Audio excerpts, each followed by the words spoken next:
Okay, no practice this morning, and man, am I glad that I actually put on a polo and shirts. We got Maddy Bourque, and usually we talk to players right after practice, and they're hot and ready to get to lunch or something like that. But Maddy in here in the gym today, and I was thinking about this, and it's like you and I hadn't sat down and really had an extended chat in a long time, so like I wanted to do this.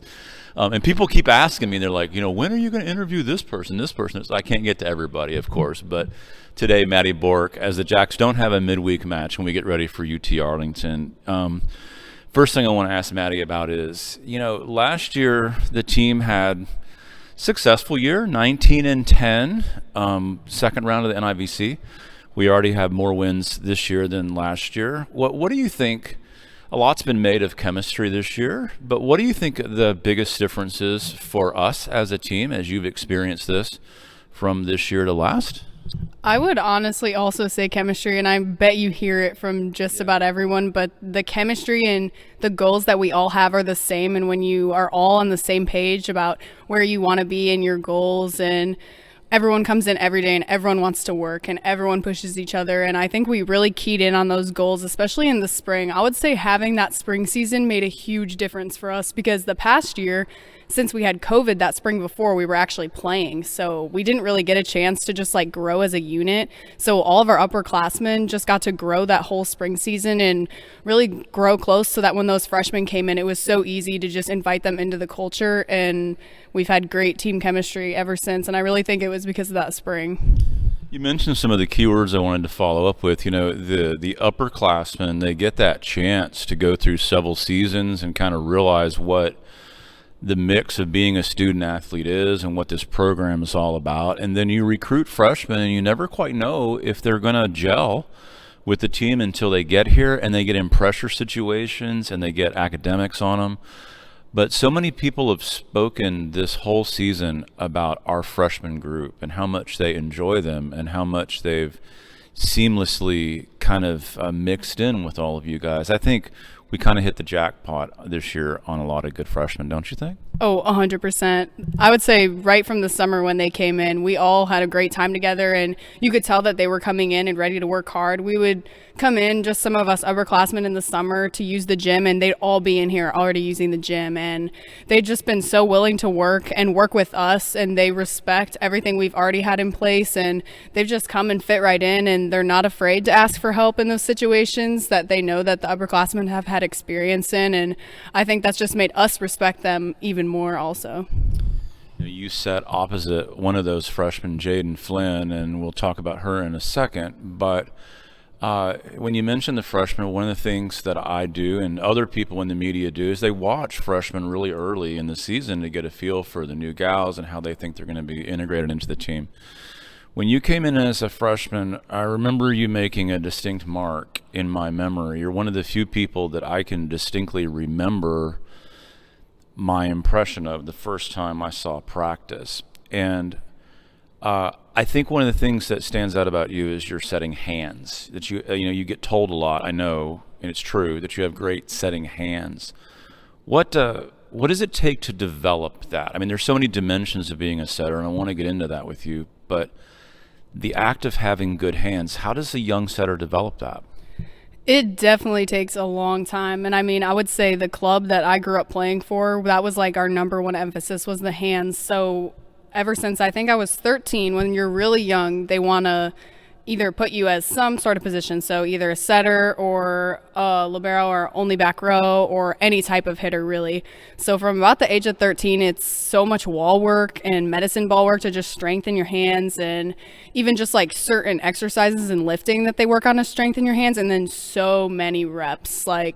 It's just constant setting and looking at your hands. And before practice, before we got into situational setting, we would do 30 minutes of just wall work or only focusing on your hands. And also another thing that helped a lot was watching film. So they would videotape us and, oh, we want to adjust this right here. And then you can actually see it and kind of implement that. But it definitely took a long time for me to develop them. And even sometimes in practice now, we still work on my hands and oh, the ball went this way. That's probably due to this because your hands, because they really do. Besides your body position, they really do have so much control over the ball. So One of the things that you do very early that I notice when you come out is wall work. You still do that.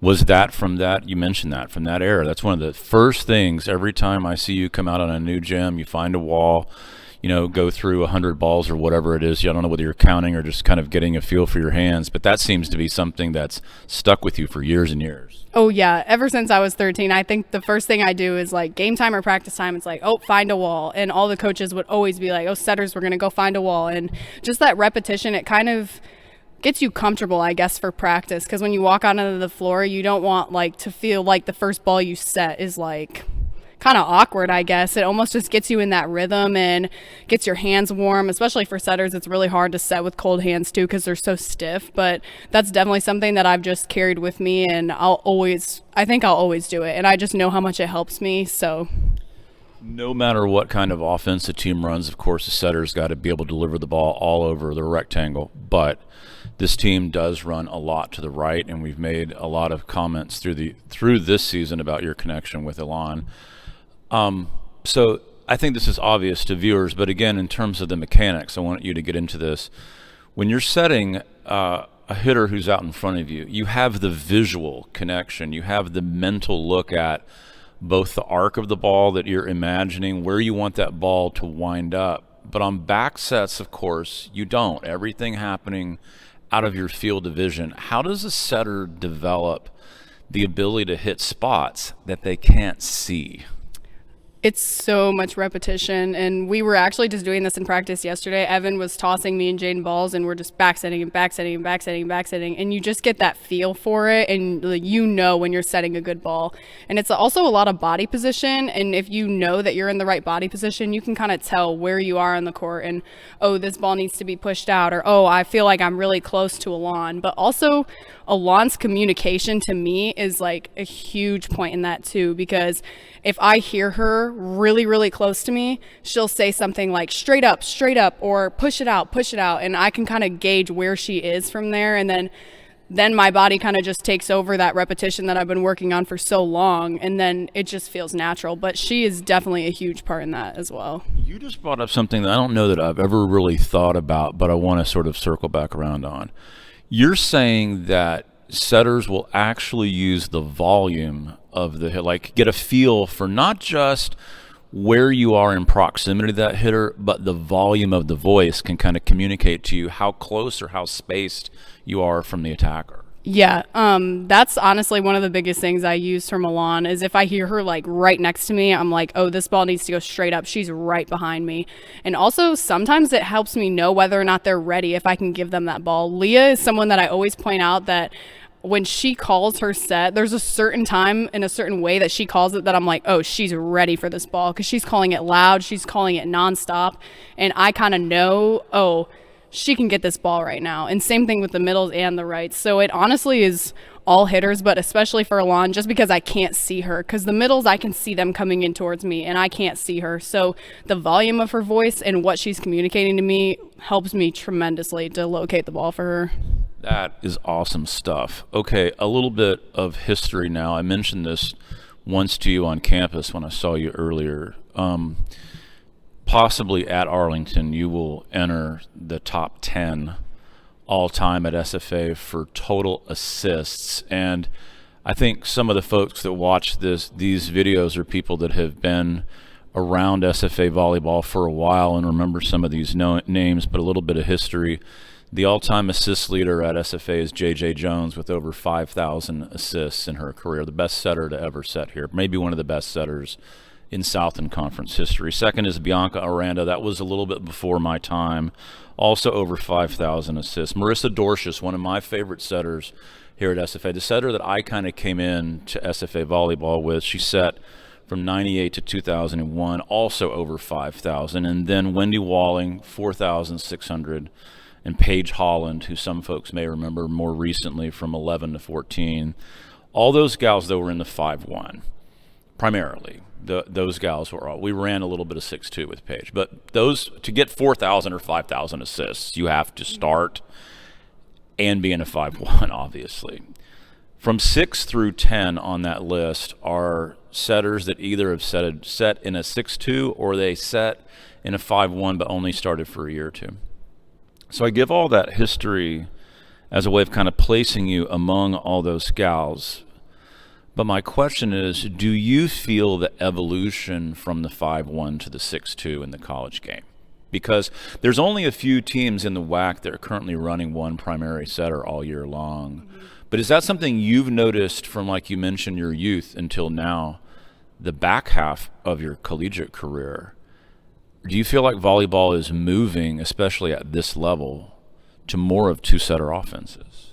For sure, and Nebraska and Wisconsin are one of the best examples of that. Nebraska's kind of been in between, but I love watching all of those high-level volleyball matches, and Wisconsin's fully in a 6-2 right now. And it has so many benefits, and even since I was younger, we were in a lot of 5-1, and then you kind of go to 6-2. My senior year, we had another setter on my team who was a great right side, and she was also a setter. And the benefit is that you always have two hitters in the front row at all time, or three hitters in the front row at all times, but you always have two right sides that can go on the court. And one of the things that we talk about a lot when we do play a team in a 5-1 is we're going to have great opportunities for our right sides, or for our outsides and our middles, to set that direction, because they're going to have a setter as a blocker. And some setters can be phenomenal blockers, but that's just always a point of attack, because you know it's not their number one specialty. Like, we're putting a right side in there to hit, but mostly to block, also to block their outside hitter. And that's something that our right sides work on all the time. But as soon as you hear that someone has a setter in the front row, you can start cheating to the outside in the middle, because you know you don't have a hitter back there. And the setter can attack, but that's also kind of dependent on the pass too as well. So I would say a lot of teams have been transitioning to that. And even in the WAC, we've scouted a lot of teams that they're in between the two, or they were in a 5-1 last year and they're going to the 6-2, and it just has so many benefits. And the 5-1 does as well, but I don't know, having three hitters and possibly a back row hitter on the court at all times is just a huge advantage. This is kind of a weird follow-up to that, and I just want to know whether you feel this or not. You know, if a setter is in the 5-1, then, again, their primary role is offensive distribution, setting, clearly, but they have, as you mentioned, the blocking responsibility, and on the three rows where they're back, they have defensive responsibility. But in the 6-2 with the setter always back row, the blocking's taken out of it.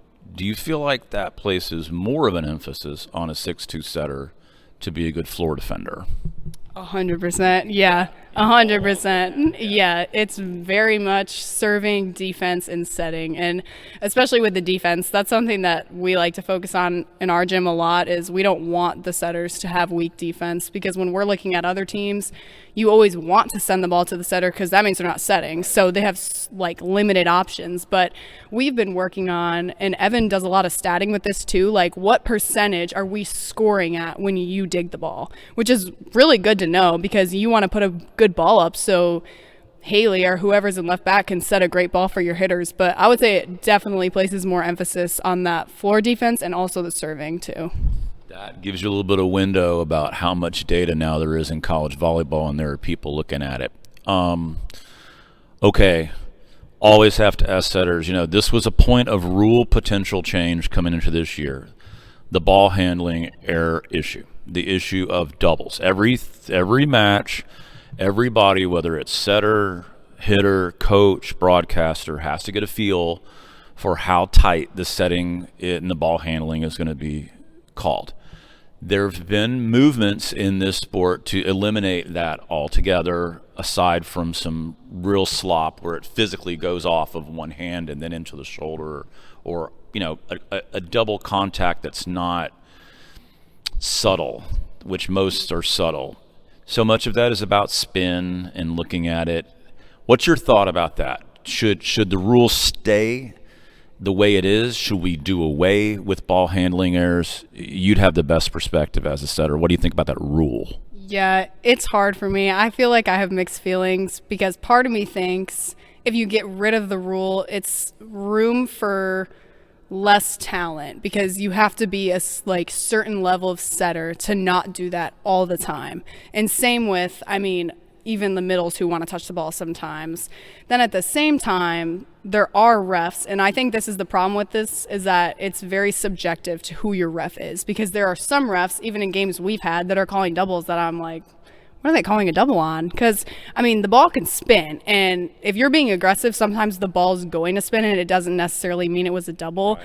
So if anything, I would say that it definitely, if it's going to be a rule, it needs to be stricter because it's so subjective. Because I could go somewhere and I could be like, oh my gosh, that was the worst double, and they're not going to call it. And they'll be like, oh, well, your hands looked good. It didn't look like a double. Well, the ball was spinning in a million directions. Or sometimes the ball's barely spinning and then they're still going to call it. So it's like, I don't know where you win with it. But I don't know. I wouldn't be completely against getting rid of it only for that reason. And sometimes I think it's caused us points where I'm like, there was no reason for them to call that.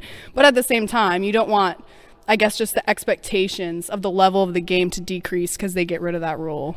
I follow that, and I think I was there when this first came up. But I have to admit that I think as this season has gone on, I've moved away from it a little bit. And the reason why I've moved, and by move away, I mean I think I'm more comfortable now if we got rid of it. I think you're right about that it degrades the, I understand the argument about degrade the setting talent, but then when I think about the total overall job of a setter, to set at this level, there still has to be the distribution choices, there still has to be the defense. Yeah. So there's still a lot of skill that a setter has to develop that's not necessarily associated with the cleanness or lack thereof of the ball coming off. I mean, the ball still has to get from your hand to good spot in good tempo, whether it's slightly spinning or not. So I'm going back and forth too. Okay, so last, family shout out. I know everyone knows you're from Illinois and that we see your family in here occasionally, but I want to give you a chance to kind of give props to them and kind of talk about that dynamic of you being in Texas all these years and them seeing you occasionally and their support for you. Yeah, they're amazing, and they always support me, and the amount that they've even been to these games is honestly incredible. And my sister also just moved to New York to play, so they're kind of splitting their time between Texas and New York and Illinois. But I honestly think that I'm doing so well here just mentally and how I've been able to perform because of their support and all the sacrifices they've been willing to make just throughout the years of me playing volleyball. I mean, I think of the time that I started playing and all the practices they drive me to and all the open gyms they take me to before I could even drive, and then moving me down here and just making all these sacrifices, especially because I have 3 younger siblings also. So the amount that they've been able to come down here, and they move me in every year and they come to all my games. I mean, they try. I mean, they have season tickets in those chairs up there. So, and even my other family, I have some family also in Katy, and they were the ones who came to maybe our last home game before New Mexico State. But yeah, they've been incredible, and that's, I think, the reason that I've been so far from them for so long, and we talk all the time. But yeah, they're great. Maddy Bourque, been a fixture in the offense for SFA all of her years here. So a real cleaned up and polished interview. Don't get used to that. Don't get used to that on our end. But no practice today, and so great to sit down and chat with Maddy, and she'll be back in action Saturday at UTA. As always, Maddy, just fantastic conversation. You have such a great insight in the game. Thank you for the time that you spent today. Thank you so much.